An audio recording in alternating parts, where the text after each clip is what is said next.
Musibe assalamu alaikum. Haray fayin ko fibe sukabe wonde yewtude Jani Alpha Fonike Menge e Billuba foppi ko honno be nangira foppi no be pira no be dasira yeso kameraji aduna lamfo yidum do kono ko honto mi fala toddare do musibe o yibe sukabe be fo no wawno fankude wano wobbe fankiri non be no wawno hebude postuji di be fala be no wawno profitude wano demagogue be go yimbe be ida leydi mabbe ni tawata ko intérêt personnel be jokki be wawno wadide wano ben non woni wadide non be wuura gurna be buttina be wonda be ngura mabbe nen e hoore buttu e hoore jam kono mande hunde wotere si don fala yette bindi window ma enregistre ngo video jogodo oyi koko be wada ko dum be nata test be do wada man do jama o yalti woli seda fanka hejjita be joge ton dum dejja ko wallahi billahi tallahi mi wuri mi mayay dum do siyari ni dejji few ko hakkune Allah ko budbe be do be nango yata nyande go tawata he goto wawata memminade wala godum parce que ara andi en fokita c'est que guinéen no way wastay ko nyammina lope tawa kanyum berne mun no mayi tum burbe be on fami donc do ko ma action jette wonbe kalede ga mame immo me jetta action dum do no mi yamiri horebe parce que mi nami horejo e bange den fo komi wonno hila woni don rol mo mon zudo la zude mo kono hore ben woni no hore be parti politique be représentant be benga e o FNDC koma immoden hollen aduna long ko fioni kon kamen jouer ley ukayite be ukindira be e be di institution ji aduna yankoti wono wowiri non naka non ko do suudede il faut que yaltina visage ji mabbe di no anda we parce que image di yalti kono wono mi yewti yonno ko wallahi billahi tallahi si fekki e be do donc andi ni foppu no andi mo be fala o mo be buri faale do lagine hande ko alaji selu dalen jallo foppu no andi no ko bembe buri faale de be fala ben wa nyannebe hibe way wa nyanne fi wawgol hebude contrôler alaji sello parce que be andi ko be ebbi kon wawi gasude o si tayi be don tawaka élection on famude mais si jama imaki supporta be sukabe e bange den fo e yagina be arbe jetti laamu e hoore dole be sikkuno den ko yimbe kono jaka fayda kambe kulle den ko buko be burdi be ala parce que o action mo be wadi e o 21e siècle do wallahi neddo mardo hakkil e faamu wattado goddo wata ordonde dum hunde wote repet himbe be wawata andirde wona ordre mabbe ko si tawi be layfube himbe hudabe be Allah ti barke mu yewbe dasi be hersini be yeso jama on fo on fami koma be nange be juge be condamné kono den andi kadi no watta parce que ko kambe mandati be yobe yaw surtout o suka Charles Wright kanko ni wadde hande salbulo golle nyiddude CNRD o mi eto ko ni be wadi test be do ina juno c'est le FNDC, on va les laisser tranquilles, on va les oublier là-bas le jour ils vont toucher à notre leader. Ils le feront à tout le monde, à toutes les personnes importantes de ce pays. Ils vont les humilier. On est déjà quoi faire pour me foutre. Un boui weltino, au tao de alpha ko anoko, himbe ko warako, un sonju no Guinéen boui. Himbe ko lantiana, hakke jidu non fo jure mako e ikanko no sakitorino. Joni non, besuka be do nangama, e ikadi ko même action, alphabet da sanoka. Dum do no way wasay ko vengeance, parce que kala andudo histoire ku jara Wawe famu de seda. Non suka podirani, dasirani. Parce que, histoire on, no holli ko wano ni oya dasirano. Est-ce qu'on a esprit de vengeance? Mianda. Je pose une question. Mais c'est imaki gati. Wola mi filito ya musibe. Si watu na ligila mukala wakilo ko wawilo. Parce que mukala no wayi godum. Wallahi mukala no wayi godum. A debbo, a gorko, a jiwo, a suka, a mawdo, a talibajo, a fonctionnaire jo, a ouvrier jo, a docteur jo, wallahi mukala men no wayi godum.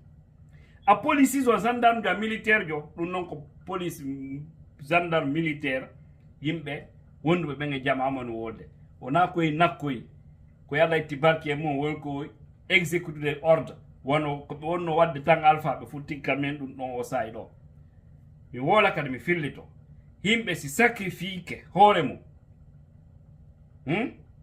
be sacrifice be acta privilège ji fo be inna kambe ko jama wonbe wonani on jama iya ben no waɗede piiji on jama continue golle mum ne waɗa wasay fus waɗari ana ko ɗoni wargol les forces vives de la nation parce que mo kala inno yay ha mi suma mbiɗo probléme ɓay jama o haray mo kala jokkiti fu mo habbo mi heƴanani habbo mi selay finalement lendi ɓurta jiiɓade par ce que dictature yagal ngal ɓurta e feƴƴutude haray kala arɗo o immike ɗo onde o maayi mi watta yilay ɗum parce que ben wawno wadde wano wobbe woni wadirde ni hande ko zenbe hombe zenbe jelo wadi opportunisme yaga hande no goldude CNRD hande mi la mari grand be nayo be mi weltodo non e mon kadi mojja non be mi yewti de no piiji buy hande ni be noma e mabbe goto ko ministre jo mi woltene makko do himo andi nore makko bawo ndara la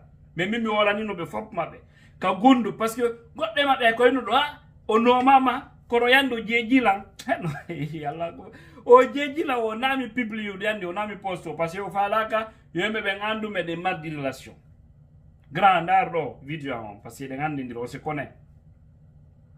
connaît mais après cette transition il faudra continuer dans ta cachette, il faudra continuer parce que cette transition elle va finir sous peu, Maintenant, vous coupez tous vos contacts avec vos anciennes relations sous prétexte que vous servez le CNRD. Vous avez peur, conscience que nous on est en contact. N'est-ce pas? Continuez à vous cacher. Après cette transition, continuez à avoir cette peur. Il y a beaucoup même qui ont changé leur numéro. Et tu les appelles, tu ne peux plus les avoir. Moi, je vous dis, j'ai 4 personnes avec lesquelles je suis très d'accord. Et aussi, ils ont tous des postes, pas les moindres. Mais je ne veux pas les citer ici. Ils se reconnaissent. Parce que d'autres même ont peur. C'est-à-dire, ils ont eu peur que je les félicite sur ma page. Parce qu'ils ne veulent pas que le CNRD, Doumbouya, sache que oui, ils sont en contact avec Tidjane. C'est comme si on est devenu des bourreaux. Et pourtant, c'est nous les vrais fils dignes de la République. Nous voulons la vérité, nous voulons que ce pays-là marche. Nous ne sommes pas dans la démagogie, nous ne sommes pas là pour des intérêts personnels. Donc, réveillez-vous, réveillez vos consciences. On ne doit pas accepter que ces îles-là soient sacrifiées. Nous sommes tous dans le même lot que les Fonike Mengue. Donc, ne sacrifions pas ces jeunes. Ils pouvaient être aussi opportunistes comme certains qui ont aujourd'hui des postes de responsabilité. Il y a eu des gens qui ont payé de l'argent. 5 000, 10 000 dollars pour être nommé directeur, secrétaire, pour être ministre. D'autres ont payé 20 000 dollars. On est informé de tout ça. Parce que c'est les gens qui ne sont pas dignes. Mais les Fonike Mengue, les Djani, ils ont refusé tous ces privilèges.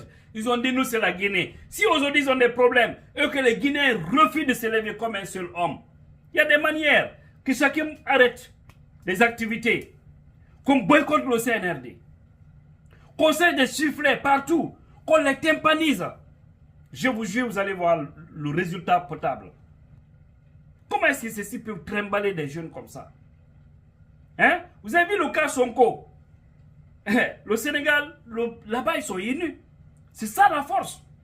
Quelques jours, on les a libérés, on a libéré le jeune Sonko. En Guinée, on refuse de se donner ses mains. Toujours, on regarde les gens en ethnie. Je vois des gens, des farfelis dire encore, ah non, c'est bon, c'est bien fait pour eux, c'est des jeunes peu là, et les sous-sous. Allah Akbar. Et puis pas le moindre, hein, parce que c'est quelqu'un qui est connu dans le milieu des activistes, qui se permet d'ouvrir sa sale bouche, comme il est dans le sale boulot du CNRD, pour vomir ça. Allah Akbar. Hey, aidons-nous vivants, aimons-nous vivants, défendons nos représentants, les gens qui se sacrifient, qui laissent tout pour sauver la patrie. Les autres ne sont pas en prison, les Ibrahima Diallo et autres. Hein, les Sékou Nono. Mais qu'est-ce qui pourra les arriver? Surtout que les Ibrahima sont en Guinée. Tout peut les arriver. Mais ça dépendra aussi de nous. Il faut que nous soyons fermes. Encore une fois, merci à Maître Traoré, fils digne de la Guinée. Les autres doivent dire un mot. Les artistes guinéens, un artiste qui ne va pas soutenir Gianni, Alpha et ces autres là, je vous jure, on va vous boycotter tous. On va vous boycotter. Tous vos concerts seront boycottés. Parce que ça deviendra la lâcheté. Si tous les jeunes artistes, je ne dis pas hein, les vieux autres, même eux, ils peuvent le faire. Le jeune, le poste, il dit c'est pas lui. Ce qu'il a écrit, ça a été transformé autrement. Et même si c'était lui, il est venu demander pardon. Mais pourquoi les gens avaient exécuté le sale boulot sur ces gens? Parce qu'on veut les atteindre. Ils n'ont pas accepté de coopérer avec le CNRD. Mais on verra la suite de ce film. Encore une fois, si on jode ke musibe, fop men jode ke, en wallita ki be, wallahi, ko be udbe men holorde, ko be menangata, be udda be wada be ko be fala. Yalta mama die pakyo mo cigarette.